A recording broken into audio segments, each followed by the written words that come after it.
Hezbollah पर Israeli हमले, Iran बंद करेगा हॉर्मुज।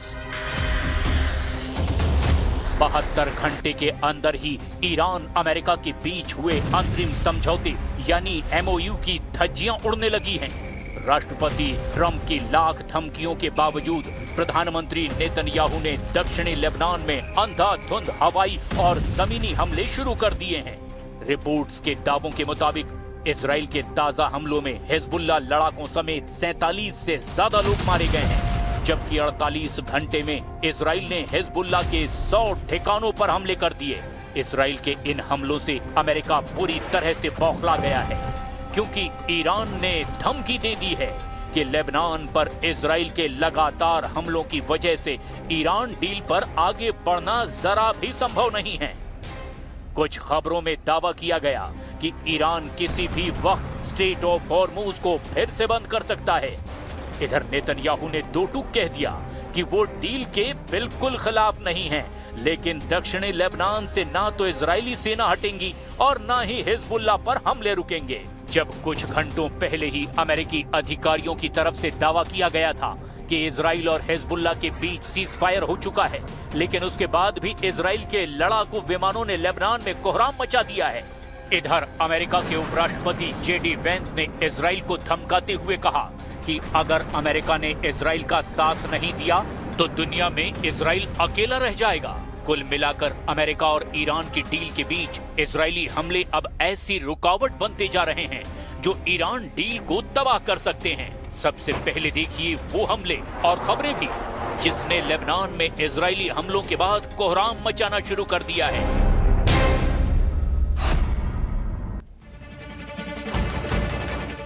हिजबुल्लाह पर हमला, आमने सामने ट्रंप नेतन्याहू। फ्रांस में जिस वक्त राष्ट्रपति डोनाल्ड ट्रंप आंतरिक समझौते यानी कि एमओयू पर साइन कर रहे थे, उस वक्त इजराइल की सेना लेबनान में हिजबुल्लाह के ठिकानों पर एक के बाद एक हमला करने में जुटी थी। हैरान करने वाली बात यह है कि अमेरिका का जिगरी दोस्त इजराइल इस वक्त अमेरिका की सलाह या धमकी के खिलाफ खुलकर लेबनान पर हमला करने में जुटा हुआ है, जबकि आंतरिक समझौते यानी एमओयू पर साइन करने वाला ईरान हिजबुल्लाह और लेबनान पर हो रहे हमलों को अपने ऊपर हमला मान रहा है। जरा देखिए इजराइल कैसे अमेरिका और ट्रंप की परवाह किए बगैर लेबनान पर हमला करने में जुटा हुआ है।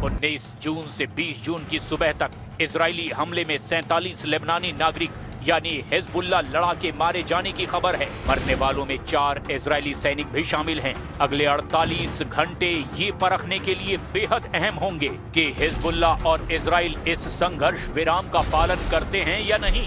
लेबनान का नबातिये इजरायली हमलों का मुख्य केंद्र रहा है। नबातिये शहर और उसके बाहरी इलाकों पर भारी आर्टिलरी यानी तूफानों से गोलाबारी की गई है। इसके पास स्थित शौकीन और हबौश कस्बों को भी निशाना बनाया गया है। लेबनान के अरबसालिम कस्बे पर इजराइल ने 2 चरणों में भीषण हवाई हमला किया। इसमें एक ही अड्डे पर 3 लड़ाके हिजबुल्लाह के मारे गए। लेबनान के अल नमीरिये के अल रूस रिहायशी इलाके पर भी भारी बमबारी की गई है, जिससे कई इमारतें मलबे में तब्दील हो गई। इसके अलावा दबेर, देर अल जहरानी, जिब्दीन, सजद और बेका घाटी में हिजबुल्लाह के कमांड सेंटरों पर हमले किए गए। रिपोर्ट्स में किए गए दावों के मुताबिक इजराइल ने F-15I और F-35I स्टील्थ फाइटर जेट से हमले किए। इजराइल के बेका घाटी और नबातिये में हिजबुल्लाह के मजबूत बंकरों और अंडरग्राउंड कमांड सेंटरों को उड़ाने के लिए इन लड़ाकू विमानों से गाइडेड बंकर बस्टर बमों को दागा गया।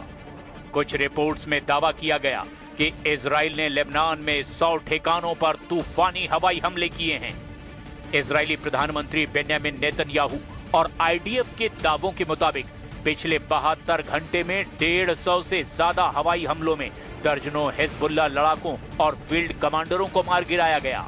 आईडीएफ ने हिजबुल्लाह के 80 से ज्यादा सैन्य ठिकाने तबाह कर दिए, जिसमें हथियार डिपो, रॉकेट लॉन्च पैड्स और लॉजिस्टिक्स हब भी इसमें शामिल हैं। No limits. No. No, not. I haven't learned that lesson yet. I know there are, but there are no limits. We defeated them totally militarily. I was asked by Pakistan, because they're close, to please not do any more. I said I like them a lot. If it weren't for Donald Trump, Israel would have been eviscerated. Your relationship with Netanyahu's It's good, but we have to keep him a little bit sane.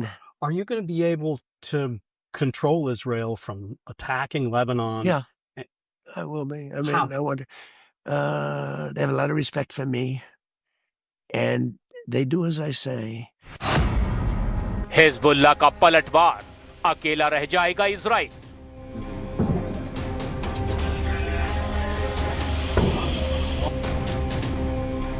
इधर Iran भी Hezbollah के पक्ष में पूरी तरह से उतर चुका है। ईरान की शय पर हिजबुल्लाह ने भी इजरायली सेना पर हमले शुरू कर दिए हैं। कफर तबनीत में हिजबुल्लाह ने इजराइल के सबसे सुरक्षित माने जाने वाला मरकावा टैंक पर आधुनिक रूसी मूल की कॉर्नेट और ईरान में बनी एंटी टैंक मिसाइल से सीधा हमला किया है। कफर तबनीत में टैंक पर हुए इस हमले में इजराइल के एक बटालियन कमांडर सहित 4 सैनिकों की मौके पर ही मौत हो गई। ये इजरायली सेना के लिए बहुत बड़ा झटका था, जिसके बाद भड़के नेतन्याहू ने युद्ध विराम की परवाह किए बगैर ही हिजबुल्लाह से भारी कीमत वसूलने का आदेश जारी कर दिया और 20-19 जून की भीषण गोलाबारी शुरू कर दी। लेकिन अब इन हमलों के खिलाफ अमेरिका ने इजराइल को धमकी देना शुरू कर दिया है।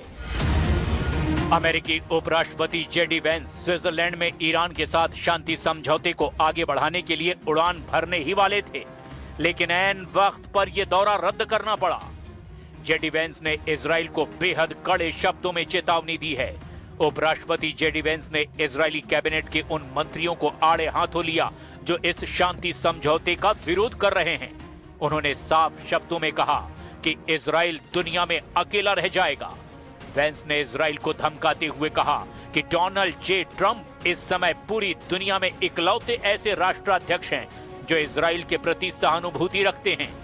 अगर मैं इजराइल सरकार की कैबिनेट में होता तो दुनिया के अपने इकलौते ताकतवर मददगार पर हमला करने की गलती कभी नहीं करता। अमेरिकी प्रशासन इस बात से नाराज है कि जब भी शांति समझौता करीब होता है तब बेरूत या लेबनान में कोई बड़ा धमाका या हमला इजराइल कर देता है। ईरान के मुख्य वार्ताकार मोहम्मद बागेर गालिबाफ ने चेतावनी दी कि समझौते का उल्लंघन बर्दाश्त नहीं किया जाएगा। अगले 48 घंटों में ईरान और अमेरिका के अधिकारी कतर या स्विट्जरलैंड के जरिए बातचीत को दोबारा पटरी पर लाने की कोशिश में जुटेंगे।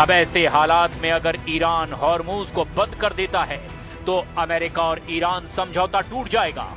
अमेरिका नहीं चाहता कि इजरायली हमलों की वजह से डील खराब हो जाए। अब देखना यह होगा कि इजराइल लेबनान और हिजबुल्लाह पर हमला रोकता है या नहीं। फिलहाल इजराइल ने अभी भी ईरान और हिजबुल्लाह को लेकर अपना सख्त तेवर अपनाए रखा है।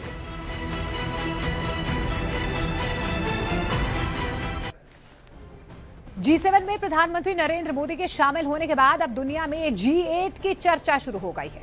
इसके पीछे बड़ी वजह यह है कि प्रधानमंत्री नरेंद्र मोदी और ट्रंप की जो मुलाकात हुई है, इस बैठक में ट्रंप ने G8 का जिक्र किया और खुलकर प्रधानमंत्री नरेंद्र मोदी की तारीफ की है।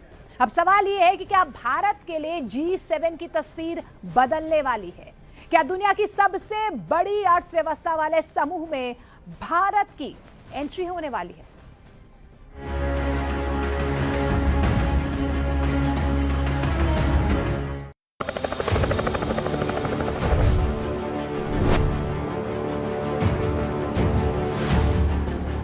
भारत विश्व में एक ट्रस्टेड पार्टनर के रूप में उभर रहा। भारत भविष्य को आकार दे रहा। क्या दुनिया की सबसे ताकतवर अर्थव्यवस्थाओं का ग्रुप G7 अब G8 हो जाएगा? अमेरिका के राष्ट्रपति डोनाल्ड ट्रंप और प्रधानमंत्री मोदी के बीच G7 समिट में हुई मुलाकात ने इसकी मजबूत झलक दे दी है। फ्रांस के एवियन में हुई इस बैठक में ट्रंप ने पुराने G8 का जिक्र किया और मोदी के साथ स्ट्रॉन्ग पार्टनरशिप पर जोर दिया। इस समिट में फ्रांस के राष्ट्रपति इमैनुअल मैक्रों ने पीएम मोदी का गर्मजोशी के साथ स्वागत किया। कनाडा के प्रधानमंत्री मार्क कार्नी के साथ ट्रेड, एनर्जी, एजुकेशन के साथ साथ द्विपक्षीय संबंधों की समीक्षा हुई। ब्रिटेन के पीएम कीर स्टारमर के साथ शानदार मुलाकात हुई। आउटरीच सेशन में इटली की प्रधानमंत्री मेलोनी से चर्चा हुई। जर्मनी के चांसलर फ्रेडरिक मर्ज और जापान की पीएम सनाई टकाइची से भी मिले। इसी बैठक में मोदी यूएई के राष्ट्रपति शेख मोहम्मद बिन जायद से 2026 में तीसरी बार मिले। यूरोपियन यूनियन काउंसिल के प्रेसिडेंट एंटोनियो कोस्टा और यूरोपीय कमीशन की president Ursula von der Leyen से भी मिले। लेकिन सबसे चर्चित बैठक पीएम मोदी और ट्रंप की रही। Trade deal, defence, energy, Indo Pacific और सुरक्षा पर तो बातें हुई ही। ट्रंप ने पीएम मोदी की यहां जमकर तारीफ की। तो क्या भारत G8 का नया सदस्य बनने वाला है? क्या G7 के टेबल पर एक नई कुर्सी लगने वाली है? और अगर ऐसा हुआ तो क्या इसके पीछे ट्रंप और मोदी की केमिस्ट्री होगी? क्या पश्चिमी देशों के इस एक्सक्लूसिव क्लब में भारत की एंट्री का काउंटडाउन शुरू हो चुका है? I just want to say he's been my friend for a long time now, and we've always had a great relationship, and it's great to be with you. Thank you very much. Great to be with you. G7 में PM Modi का जादू कुछ इस तरह से चला कि summit के मेजबान और फ्रांस के राष्ट्रपति मैक्रों भारत और हिंदू के मुरीद हो गए। सोशल मीडिया पर भी पीएम मोदी से मुलाकात का वीडियो शेयर किया। उन्होंने हिंदी में भारत और मोदी को धन्यवाद दिया। उन्होंने फरवरी में भारत आने का वायदा भी किया। भारत इनोवेट्स 2026 के उद्घाटन के दौरान मैक्रों ने पीएम मोदी को भारत के सबसे लंबे समय तक प्रधानमंत्री बने रहने पर बधाई दी। उन्होंने कहा कि ये मील का पत्थर प्रधानमंत्री के नेतृत्व और भारतीय लोकतंत्र की मजबूती दोनों को दिखाता है।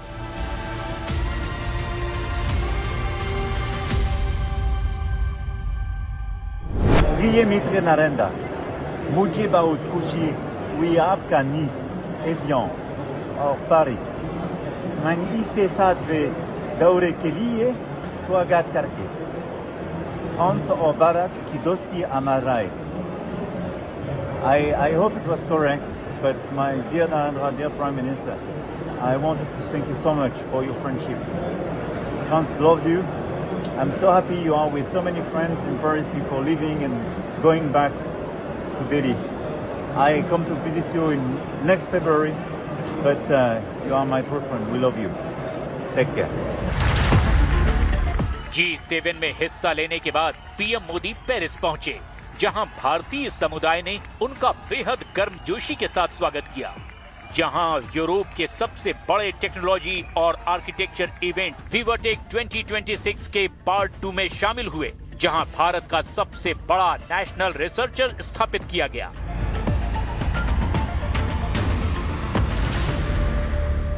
इन 12 वर्षों की उपलब्धियों में एक उपलब्धि ऐसी भी है जिसे किसी आंकड़ों से नहीं मापा जा सकता। वह है 140 करोड़ भारतीयों का आत्मविश्वास।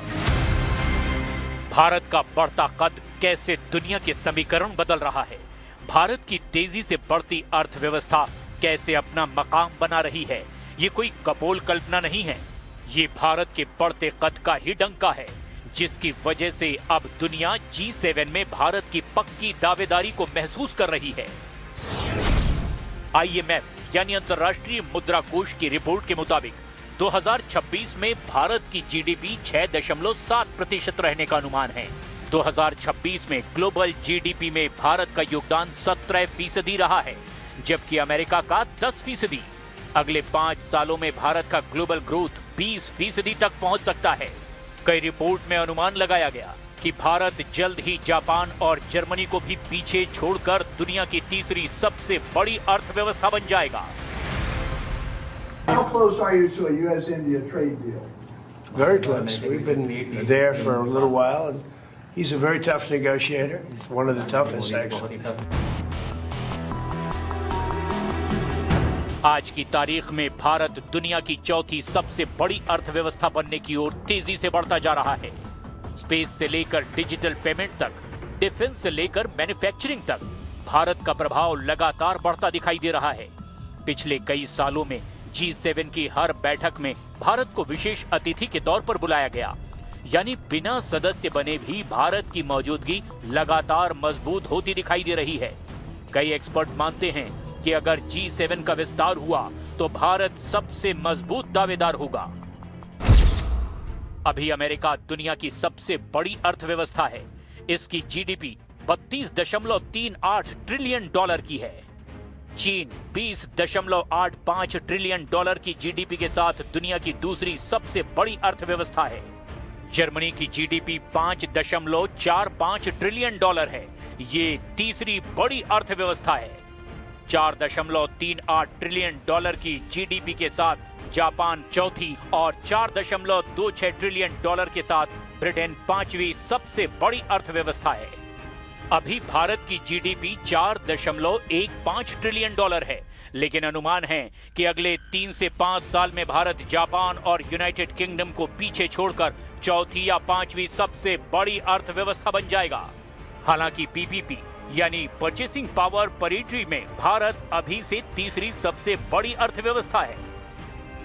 हमारे लिए खुशी की बात है कि हमारी दोनों टीमें भी मिलजुल करके हमने जो टारगेट तय किए उसको पूरा करने के लिए भरपूर प्रयास कर रहे हैं और हम बहुत तेजी से आगे बढ़ रहे हैं।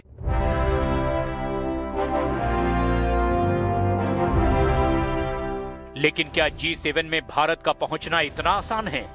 G7 में किसी नए सदस्य को शामिल करने के लिए सभी देशों की सहमति जरूरी होती है। यूरोप के कई देश इस मुद्दे पर अलग अलग सोच रखते हैं।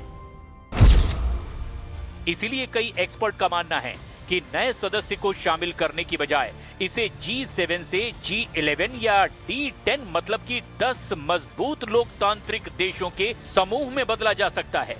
ऐसा करने से भारत के साथ ही ऑस्ट्रेलिया, दक्षिण कोरिया और ब्राजील जैसे देशों को भी साथ लाने का विकल्प खुल सकता है। इसीलिए अभी G8 सिर्फ एक संभावना है, कोई आधिकारिक फैसला नहीं। G7 America, Britain, Canada, France, Germany, Italy और जापान जैसे मजबूत अर्थव्यवस्थाओं का एक समूह है। 1975 में पहली बार G6 के साथ ये समूह अस्तित्व में आया। तब France, US, UK, Germany, Japan और इटली इसके मेंबर बने। 1976 में कनाडा के शामिल होने के बाद ये G7 बन गया। 1998 में रूस के शामिल होने के बाद G8 बना, जिसका जिक्र ट्रंप ने भी किया। लेकिन 2014 में रूस के क्रीमिया पर कब्जा करने के बाद उसे बाहर कर दिया गया। भविष्य में भारत को अगर स्थायी सदस्यता मिलती है तो इसका सबसे बड़ा संदेश चीन को जाएगा।